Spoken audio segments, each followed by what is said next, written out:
The hottest pop culture stories of the day, like Golden Globes. What does that mean? Going into the Oscars. Plus, Ashton Kutcher and Mila Kunis break award show hiatus at Golden Globes. This is Hot to Go. I'm Brittany. I'm Kendall. And I'm Mike. Yes, you are. And we're looking at who won what and what does that mean. A big conversation around the Golden Globes.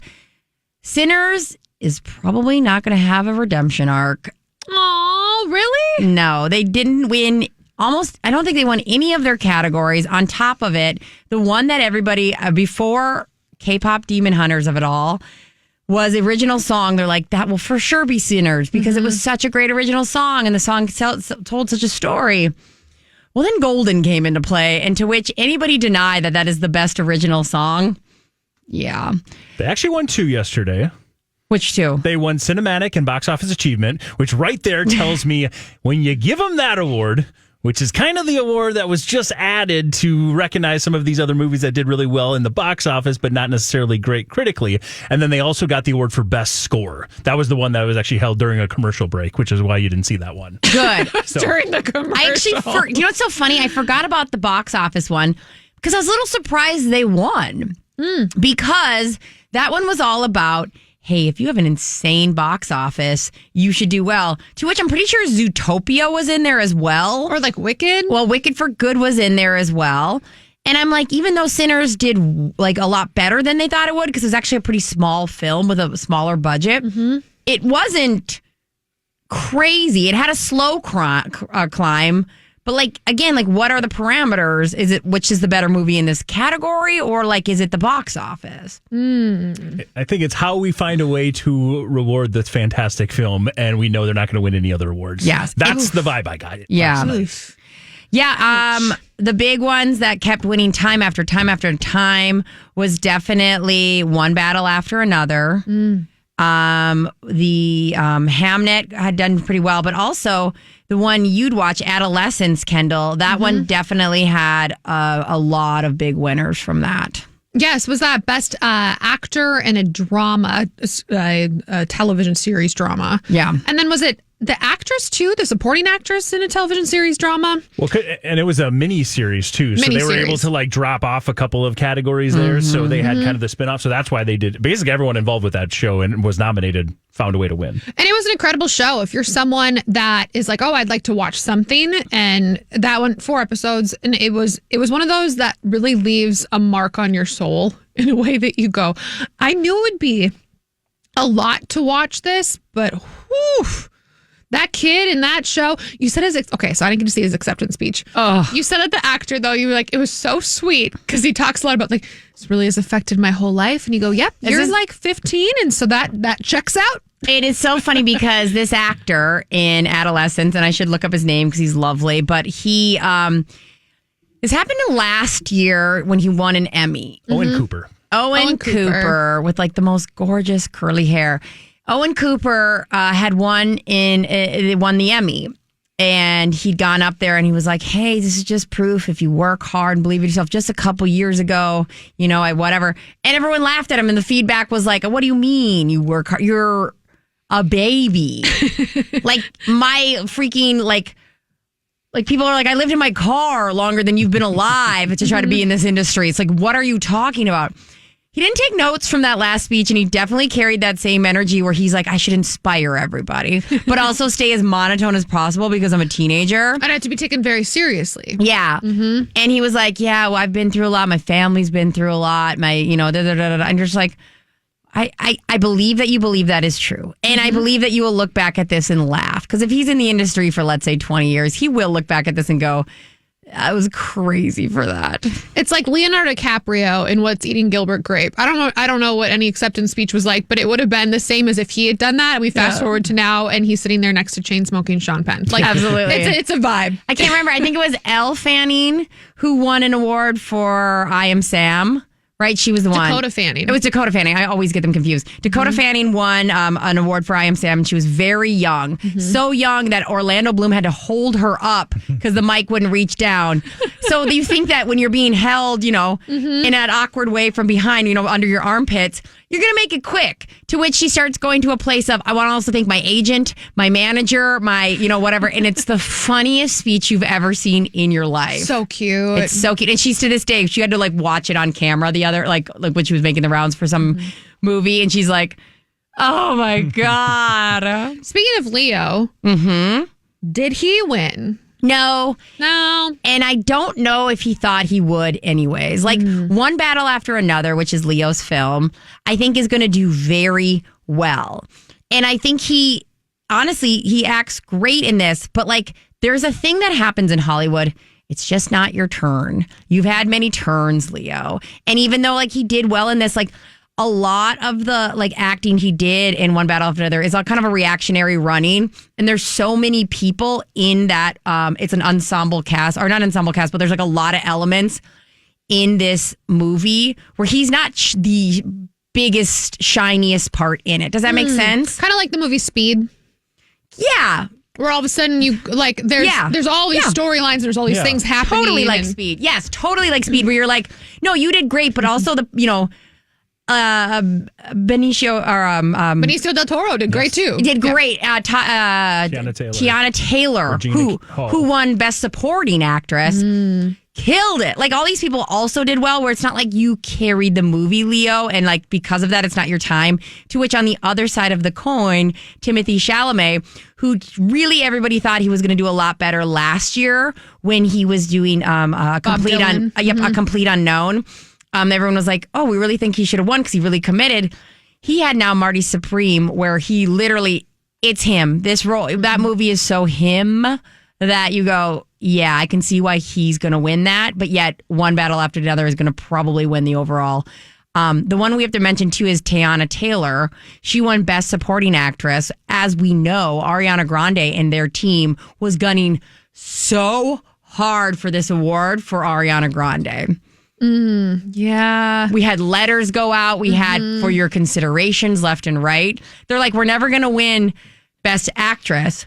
But there's a world where you are Best Supporting Actress, which is funny because, I don't know where you fall, but Ariana Grande is definitely, I don't know if it's dual stars, but saying that she's the supporting actress in Wicked for Good is I don't know. It's always funny when that comes up in movies where you're it's like saying when you watch Titanic that Kate Winslet was a supporting actress. Right? You're well, that was a 50-50 coin toss there. 1,000%. Okay. Yeah, it's a fair point. I want to know from you two who watched the entire Golden Globes how you felt about Nikki Glaser, because the little bits that I heard, it felt like a very subdued version of her compared to what we just saw when she was on SNL. Yeah, I think it was. It's funny because the shots she took that were aggressive were at CBS. So that felt kind of not I wouldn't even say veiled. It felt like an actual attack.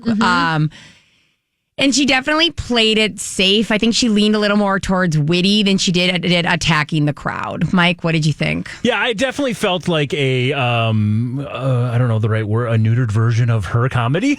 I'll say that. It definitely felt like she knew, hey, somebody sat her down and said, what you did on SNL is not going to be repeated on the Golden Globes on CBS. That's just not going to happen. And she was like, okay. And did she correct a little too far that direction? I would say maybe. Yeah. Yeah. She was hinting at it. Sounds like a joke leading into it that, people aren't going to be happy about this one, or this person's not going to be happy about this one. I don't even know what she was talking about because I don't think there was anything that edgy. No, you're so right. So it's almost impossible to say it didn't take too many chances. No, and Mike, to your point, I wouldn't say she was bad, but there were jokes in there that I would say that's a throwaway. That doesn't need to be said. It's a throwaway joke, but the ones that were good were great, and the ones that you're that didn't change the heartbeat at all in anybody. Would you argue that it made her a better host? Because as the host, even of the Golden Globes, you don't want it to be about you. Yes, have your jokes. Yes, be able to entertain the crowd and kind of bring things back together. But it's about the actors or the artists. It's not you. I don't know. I think you're wrong about the Golden Globes then, because it actually is about making fun of yourself, because there's a levity to the Golden Globes. And on top of it, they did this thing this year where they had like commentators that kind of ushered the show. So she was literally there to just kind of jump in and do stand up. And like what they've really gave her props for last year was like, she doesn't care. She'll go for anybody. But it feels like she got, like Mike said, a little bit gun shy where she didn't go that hard for people. What were your thoughts about the play-by-play and analysts, the play-by-play and color commentator? I literally wanted to throw myself out a window. I hated it. I hated them. It was so bad. It was so bad. And like, either be color commentary fully, which I don't think you should do, or state facts. But like, they tried to walk the lines on both, and it was not great. It would be like a little bit goofy, a little bit whatever. Do the facts. Like, the facts would have been great because you have to do the walk up, and they would talk. Kendall, I almost called you Go-Go, my child. Hey. They tried to do the commentary of like while they're walking up, and they would like kind of say goofy things sometimes, or like, and not just like, this is a person who's been nominated this many times. She's wearing this dress, and like they're hugging somebody. Now they're hugging Leo. Oh, the hug is long. It's like, what is going on? If you didn't watch it, it was Kevin Frazier, the host of Entertainment Tonight, and Mark Melkin, the senior culture and events editor for Variety, that were the quote unquote play-by-play and color commentator, and I don't think it added anything. I mean, I did like, okay, so like when Golden won from K-Pop Demon Hunters for Best Original Songs, he started spitting out how much people streamed K-Pop Demon Hunters. That was interesting. They were like, the numbers are astronomical. I think it was like 500 million within the first month. It was something crazy, and I'm like, that's interesting. And they do that sometimes in little caption blobs. They've done that in the past. I wasn't mad at that. It was like Mike said, it was like the person was trying to kind of be goofy and like didn't love it. Not great. Not great. But we do have a couple that came out of hiding, or at least their own self time out. Ashton Kutcher and his wife Mila Kunis. They finally came to an award show after they had the Danny Masterson video. Remember back when Danny Masterson was getting charged, was getting, a lot of people, not a lot of people, but some people wrote in character letters to the judge to like reduce sentencing or like take this into whatever. Count, yeah. Yeah, Ashton Kutcher and Mila Kunis wrote these character letters about Danny Masterson. And as we know, Danny Masterson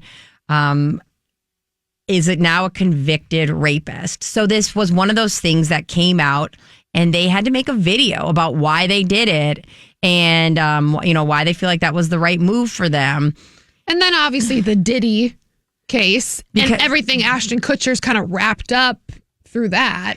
And we've also gotten more things coming out around Ashton Kutcher's timeline with dating people from the show, and even with Mila Kunis. With Mila Kunis being one of them. Like they made bets on who's going to be the first of the cast to make out with Mila Kunis. Keep in mind, they were all 18 or 19. She was like 14 or 15. Yeah, it's creepy. So, I mean, the more you dig into it, and not to mention the way his behavior on Punk'd and all those other things, like his comedy does not age well. No. So, as we know, when some of this happens, there's like people that you kind of fall in two camps. You either do what they did and you give yourself a self timeout, or you do what John Legend's wife, Chrissy Teigen did, and you try to like double down and stay in the zeitgeist as we're all like, take a break, go away. Well, Ashton Kutcher and Mila Kunis finally step out on the red carpet. We have not seen them for years. I'm trying to think when this letter was written. I want to say it was 2023. We find out 2023 is when the apology video came out. So it's been a while. Their last award show was in March of 2022, the Academy Awards. Do you think it went as well? And I say that like sarcastically, as Blake Lively and Ryan Reynolds trying to do the SNL 50th? I think this went well because they were smart about it. They soft launched this on the red carpet, and Mila Kunis presented an award for voiceover for animated feature. As we know, Mila Kunis is the voice of Meg from Family Guy. So it made sense. When I saw her, I was like, oh, this makes sense. And then I was like, wait, is Ashton there? It was kind of like you found out slowly. It wasn't like a blammo. Here's Ashton Kutcher presenting an award. And the other thing, I will give you as much time as you need. Find me a picture of the two of them not on the red carpet from last night. You can't do it. Yeah. I don't know where their table was. Yeah. They were hidden so far off one side or the other. I don't think any other celebrity wanted to be spotted next to them. During the Golden Globes, there's all these pictures being taken. I don't care. There was that shot of Leo with somebody had their smart glasses on. They were talking to Leo. You saw him and Josh Safdie, and then J-Lo in the background. Nobody wanted to just casually be seen in the background of an Ashton Kutcher and Mila Kunis photo. You can look up all the pictures last night of the two of them. I've done it. You are not going to find them at their table or anywhere other than the red carpet. Mike. Interesting. Yeah. Do you think there's a chance where they didn't even have a table? Probably. Because a part of me feels like that is pretty smart, is if they're like, we are really soft launching this. We're going to do the red carpet. Ashton actually doesn't want to interact with anybody, and like he's going to go in the back or just go home. Yeah. And Mila will do this, we'll do the presenting for animated feature. And like, they get the soft launch without having to worry about any of the dynamics and extra stuff that are happening. Possibly. Checks out. Oh, which, I mean, yeah, to your point, Brittany, a better idea than maybe, let's like laugh about it with the SNL 50 with Ryan Reynolds making a joke about the lawsuit that was going on currently with Blake Lively. That did not hit well. I think they probably saw that and learned a little bit of a lesson from it. All right. I know I don't know if there's an answer to this, but I do want people, especially in the comments, have they been on timeout long enough? I know we push this on YouTube. So if you are watching this on YouTube, has Mila Kunis and Ashton Kutcher been on timeout enough? Are you excited to see them back at stuff? Or are you at a place of it doesn't matter how much time, they should not be back in our, in the world when it comes to like Hollywood? We'll see. We'll see. All right. It's Hot to Blow. At this point in Hot to Go, we head on over to Mike Ganger, our producer and blind item extraordinaire. Mike, what secret on the internet is about to blow? Well, let's stick with the Golden Globes because there was somebody else that did not have a table last night at the Golden Globes, and we maybe have some details why. Sydney Sweeney skipped the event last night. That's right. She's kind of the woman of the hour, right? I mean, she's huge right now. Everyone's talking about her. She's everywhere. She's promoting herself every possible way.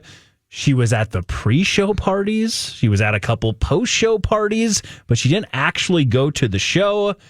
And the deepest, darkest spots of the internet say she was supposed to be. Really? She was actually supposed to be alongside her housemaid partner, her housemaid co-star, Amanda Seyfried, who came out with Jennifer Garner. Now, you remember they kind of had that, I would say, slightly awkward presentation early on in the show. And I guess that was actually supposed to be Amanda and Sydney doing that bit. That makes so much more sense. But Sydney Sweeney, and she would have known this like up to the show, but she, according to, again, the deep darkest parts of the internet, not excited that she was given no love for her performance in Christie at all. A movie that she thought would bring her some critical acclaim, some Golden Globe noms, if you will, or just all around award nominations that really haven't been there. And that's why she said, you know what? I'm not showing up. So you're saying she threw a mini hissy fit and was like, I'm not coming to your party. That's the way it feels. Nominate me. That's the way it feels. It feels so accurate. Because like what you said, Amanda Seyfried and Jennifer Garner, I'm sorry. It didn't make any sense they were together, which is fine. They do that sometimes. Yep. But you could tell it wasn't really like rehearsed well. And like they made the joke around like, I'm so glad like this one is the women get to be done with this early because then they get to have fun. And they were like hinting at, you could tell, like, my guess is Sydney Sweeney was about to like say, like, get wasted or something like a little bit more on the provocative side. And Jennifer Garner's like, I'm not saying that. That doesn't align with my brand. And so she said something about like, have more of a fun night. And you're like, okay. Or made some kind of joke about like what happens on the housemaid. You know, like some kind of inside weird joke about that. It felt like a rewrite and it felt like it didn't make any sense. And even Amanda mouthed something after that was like, well, that didn't land or whatever. Yeah, And- they took a second to drop their audio and go into the nominations. And when they did that, she made a little comment, and I couldn't make out, like you said, what she said, but she said something about, she didn't feel like she liked how it went. No, she didn't. So she was at all the beforehand-ish things, and she was at after parties? Yeah, so Friday night, I believe she was at I think Variety had a party. There was one at Chateau Miraval as well that happened, right? That's Chateau Marmont? Chateau Marmont, thank you. Mm-hmm. That was the one on Saturday night that she was at. So she was definitely seen, and she kind of stole the show in what she was wearing at these parties. You see the headlines everywhere when you search Sydney Sweeney, but most people have to dig a little bit to realize she wasn't even actually at the Golden Globes. That's so interesting if she was invited and she decided not to come, because I get it. Like, I do. You really think deeply, passionately that you are going to be recognized for something when everybody knows you as the quote unquote, like, kind of funny but blonde bimbo. Like, she's never gonna make $1 million off of him. Like, she's never gonna be that like big, taken seriously Meryl Streep actress. But to that point, you get invited to these massive events. Yeah, they're not gonna start taking you seriously if you don't show up too. And to like what you were saying, even building it up even more, I'm 1,000% sure because of all the sacrifices she made to make Christy. Everybody around her was telling her, this is the movie that's going to give you the Oscar. This is the movie that's going to give you the awards that you've always wanted. Like, you've had a lot of success in different lanes. So it's not like she was just building that up in her head. I'm sure because she had to change her body quite a bit for this role. And the idea of it then being like, the sacrifices she was making align with that not only she believed it, but other people were believing that this was the award show. This is the one that was going to get you the awards. And it didn't do well at the box office. So, like, that's always the excuse is like, that's because it's an award show movie. It's not a box office movie. Yeah. But you're not at the award show either. Then it just feels like a flop. Yeah. Ooh, interesting. Go hang out with your billionaire. It's Hot Mess. I don't even know if I like this as a hot mess, but I just really want to talk about it. Sean Penn, this man, we know him from movies for decades. He was at the Golden Globes. He's sitting next to Leonardo DiCaprio. And they go to the audience shots during the awards ceremony. And Sean Penn thinks it's 1995 because he's lighting up a heater right there at the freaking table like it ain't no thing, chicken wing, that he's sitting there smoking inside of the Golden Globes venue during the awards show. And I'm like, I'm sorry? Like, is this the Perkins from my childhood? What is happening here? I love it so much. And Sean Penn kind of won my heart this last year. I saw him on the Charlie Sheen documentary where he was being so disgustingly honest in a way that, like, only somebody who's been through like rehabs can be, where he's like laying out the truth with no shame because he's like worked on himself or has like gotten sober. Yeah. And then on top of it, Sean Penn's absolutely being read to filth by Nikki Glaser. If you're going to say she held back on a lot of people. She didn't hold back on Sean Penn, and those jokes were so good. And he just laughed. He didn't care. He's like, whatever, I'm Sean Penn. He's like, I'm Sean Penn. I don't even know why I'm here. And also his performance in One Battle After Another. If you've ever been around, I mean, this is an archetype of like somebody who acts very put together. I mean, they like a lot of people in the military. I wouldn't say a lot of people, but some people in the military are like in a role where they're super put together, disgusted by, certain things, but are secretly doing all of those things. And the way he walks, talks, haircuts, even breathes is exactly this role. Mm-hmm. It's so good. I think it takes like a very specific type of individual to go to that space of I truly do not care to smoke. Are you saying the smoking part of it? Yeah, like to just not give a bleep about it. Yeah, because like every time I think I don't care, I go, but could you have done that, Brittany? No, because social norms. Like I couldn't because of the small amount of social norms I have in me. That would be like a line I'd draw, and I'd be mortified if I was like Sean Penn's wife sitting there. I'd be like, "What do you think? Knock it off! Put it out." But he's like, "Whatever." And like, what are they gonna do? And they're right. They didn't even get rid of the freaking butt that he threw in a freaking water whiskey. glass. Yeah, I was gonna say a whiskey glass. It was literally like he was like, "So where's the ashtray?" And someone's like, "Well, Sean, there's not an ashtray. So like you can't smoke in here." And we don't have ashtrays. Like, but we were talking about this at one point, and Mike brought up the point is, who's going to tell him? Yeah. This man hung out with El Chapo. Like, you don't just roll up to his table and go, "Excuse me, Mr. Penn, can you quit smoking?" Because if you do, he's like, "Yeah, I know you can't smoke in here." Like, he probably isn't even going to talk to you. He's probably just going to look at you and then like get the heater rolling. Like, it's so wild. And it really got me thinking too, because I'm like, what do other celebs do? And I'm like, they probably just have to not smoke for that like 4 to 5 hours they're there. Right? I think Snoop Dogg proved that is not the case. Yeah, well, I think they will do absolutely anything they want while they're sitting there. Totally. Very true. By the way, did you see the unedited clip of what he said? No. He said exactly what you think he said. "I'm high as a mother trucker right now, and you all kept me here way too long." And that is what he said as he was delivering the Best Podcast Award to Amy Poehler. That's what Snoop said? He literally said that on the broadcast. It got beeped out, obviously, but the unedited version, he's like, "Man, I'm high." And he said, "You all kept me here too long." And it was so funny. Stoop. Even before he said that, I was like, his delivery and everything was so funny because it was so staggered and slow and like taking things in. You know, like when you're like somebody's really high, they have to like take in their sensories to like react. He'd say something, people would react, and then he'd react, and he's like, "Okay." It was so good. I should get into the podcast game. Wait, I am in the podcast game. So good. That's your hot to go. Please comment. Do you think Mila Kunis and Ashton Kutcher can come off Celebrity Timeout? We want to know. Please like, subscribe, all the things.